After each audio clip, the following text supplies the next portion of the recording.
WhatsApp दोस्तों, कैसे हैं आप सब। दोस्तों, एक सवाल मन में आ रहा है कि क्या जो आंदोलन महिलाएं करती हैं वो इतिहास में ज़्यादा कामयाब होते हैं। अरे चौंकिएगा नहीं, ये भी सवाल है और रिसर्चर की तरह कोई भी सवाल के पीछे के राज जान सकता है। नहीं, आपने सही पहचाना। ये सवाल है ईरान में चलते हुए इतने बड़े मैसिव प्रोटेस्ट का जो 2 महीने से चल रहा है। और एक महिला की इस बात को लेकर मृत्यु हो गई कि उन्होंने हिजाब पहनने से मना कर दिया, और उसके बाद बहुत से अन्य लोगों की भी मृत्यु हुई। परंतु विश्व में इतना बड़ा प्रोटेस्ट ग्लोबल लेवल पे कैसे इतने सक्सेसफुली हुआ।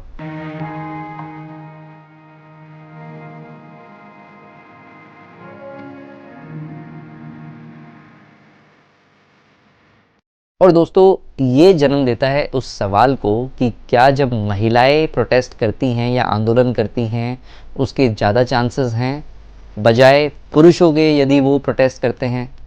दोस्तों, मेरा मानना है ना कि जब भी महिलाएं कोई प्रोटेस्ट करते हैं ना उसके कामयाब होने के ज़्यादा चांसेस हैं। क्योंकि सबसे पहली बात, महिलाएं कभी कभी प्रोटेस्ट करती हैं, मतलब रोज़ नहीं होता। अधिकतर हर प्रोटेस्ट में पुरुष या समाज के जो डोमिनेंट पीपल हैं वो आगे आते हैं। परंतु जब महिलाएं जो कि कभी कभी ही प्रोटेस्ट करती हैं वो करती हैं तो there is always a chance कि वो अपनी राइट्स के लिए फ़ाइट कर रही हैं। तो देयर इज़ मोर चांस कि पीपल उनको लिसन करेंगे और न्यूज़ कवर करेंगे। दूसरा दोस्तों, जब महिलाएं प्रोटेस्ट करती हैं ना वो बहुत ही इंक्लूसिव प्रोटेस्ट होता है। इंक्लूसिव प्रोटेस्ट मतलब सबको साथ में ले सकता है वो प्रोटेस्ट। क्योंकि महिलाएं, जैसे आपने एक कहावत सुनी होगी कि बच्चे, बूढ़े और बहनें, माताएं, जब भी कोई वॉर होती है तो इनको सबसे पहले एक्सक्लूड किया जाता है कि इनको नहीं मारना है। उसी तरीके से जब कोई भी महिला एक प्रोटेस्ट करती है वो एक बड़ा ही इंक्लूसिव प्रोटेस्ट होता है और उसमें समाज के सारे लोग शामिल, सारे वर्ग, सारे धर्म, सारी जाति कहीं ना कहीं इन्वॉल्व होती हैं। तो इसलिए एक बहुत ही इंक्लूसिव टाइप ऑफ प्रोटेस्ट होते हैं जिससे सारे समाज के सारे वर्ग को इन्वॉल्व होने का मौका मिलता है या उनको एड्रेस करने का मौका मिलता है। दोस्तों, तीसरी बात ना, सबसे पहले कि जब भी पुरुष कभी प्रोटेस्ट करते हैं हो सकता है वो प्रोटेस्ट वायलेंट हो जाएं, हो सकता है ना हो। परंतु हाँ, इस बात की गारंटी ज़रूर है कि जब भी महिलाएं यदि अगर प्रोटेस्ट करेंगी तो वो बहुत ही नॉन वायलेंट प्रोटेस्ट होगा।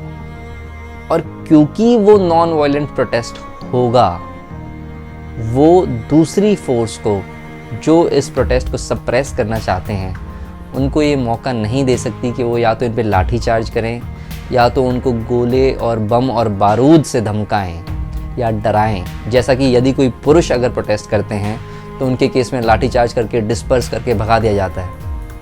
हाँ, परंतु ईरान वाले केस में ऐसा नहीं हुआ। यहाँ पर भी बहुत सारे प्रयास करे गए, कैसे टीयर शेल, बॉम्ब्स, लाठी चार्ज करके लोगों को प्रोटेस्ट को ख़त्म करने की कोशिश करी। परंतु फिर भी कंपैरेटिवली क्योंकि महिलाएं प्रोटेस्ट कर रही हैं तो use of force is very less. चौथा ना दोस्तों, जब भी महिलाएं प्रोटेस्ट करती हैं ना तो इनके प्रोटेस्ट बहुत ही इनोवेटिव होते हैं। मतलब इनोवेटिव का क्या मतलब है कि जैसे अगर मैं पुरुष हूँ और मैं कोई प्रोटेस्ट करता हूँ तो हमारा प्रोटेस्ट गलियों में होगा, नुक्कड़ों में होगा, बाहर होगा। परंतु दोस्तों, जब भी महिलाएं प्रोटेस्ट करती हैं तो ये बहुत ही क्रिएटिव प्रोटेस्ट होते हैं, बहुत ही इनोवेटिव प्रोटेस्ट होते हैं। मतलब तरह तरह के प्रोटेस्ट जो आज तक किसी लोगों ने सोचे भी नहीं होंगे कि इन प्रोटेस्ट की काट क्या है, उस प्रकार के प्रोटेस्ट होते हैं। यकीन नहीं होता तो आप देख लीजिए कि कैसे ऑन स्टेज आर्टिस्ट ने अपने बाल काटे हैं, कैसे आर्टिस्ट ने अपने बुर्के जलाए हैं ऑन स्टेज, कैसे महिलाओं ने पूरे विश्व में मतलब अपनी चॉइस या अपनी फ्रीडम या अपनी राइट्स के लिए अपने ऑन स्क्रीन कैमरा में अपने हिजाब को उतारा है। तो ये इनके प्रोटेस्ट बहुत ही इनोवेटिव होते हैं और जो लोगों को अपील करते हैं ताकि लोग are bound to share more and tell the world more about कि ये लोग जो कह रहे हैं वो सही कह रहे हैं। एंड क्योंकि सालों साल ये लोग सप्रेस हुए हैं या महिलाएं सप्रेस हुई हैं हर सिविलाइजेशन में, हर रेवोल्यूशन में, तो कहीं ना कहीं इनको एक मौका मिलता है कि हाँ, ये अब अपनी राइट्स के लिए आ रहे हैं तो the world should support them. और आखिरी दोस्तों, महिलाओं के प्रोटेस्ट ना दोस्तों कहीं ना कहीं ज़्यादा सिंपैथेटिक होते हैं। मतलब पूरे विश्व में तो उसके लिए सिंपैथी बनती ही है और वहीं के लोग जो उनके खिलाफ टास्क फोर्स कर रहे होते हैं क्योंकि उन्हीं की बहनें, माताएं या उनकी वाइफ्स इन प्रोटेस्ट में होती हैं, तो ये बहुत ही सिंपैथेटिक रहते हैं या सॉफ्ट हार्टेड रहते हैं अपनी महिलाओं के लिए ताकि इनको प्रोटेस्ट करने दिया जाए। तो कहीं ना कहीं इनके प्रोटेस्ट बड़े सिंपैथेटिक रहता हूँ। आशा करता हूँ आज का प्रश्न आपको सही लगा और मैंने इसको एड्रेस करने की कोशिश करी। आपके क्या सुझाव हैं, क्यों वुमेन प्रोटेस्ट ज़्यादा बेहतर रहते हैं, और कौन से ऐसे प्रोटेस्ट हैं जो इतिहास में बहुत सक्सेसफुल रहे महिलाओं के द्वारा, और कौन से ऐसे प्रोटेस्ट वो भी हैं जो कामयाब नहीं हुए महिलाओं द्वारा, हमें बताएं। बहुत बहुत धन्यवाद।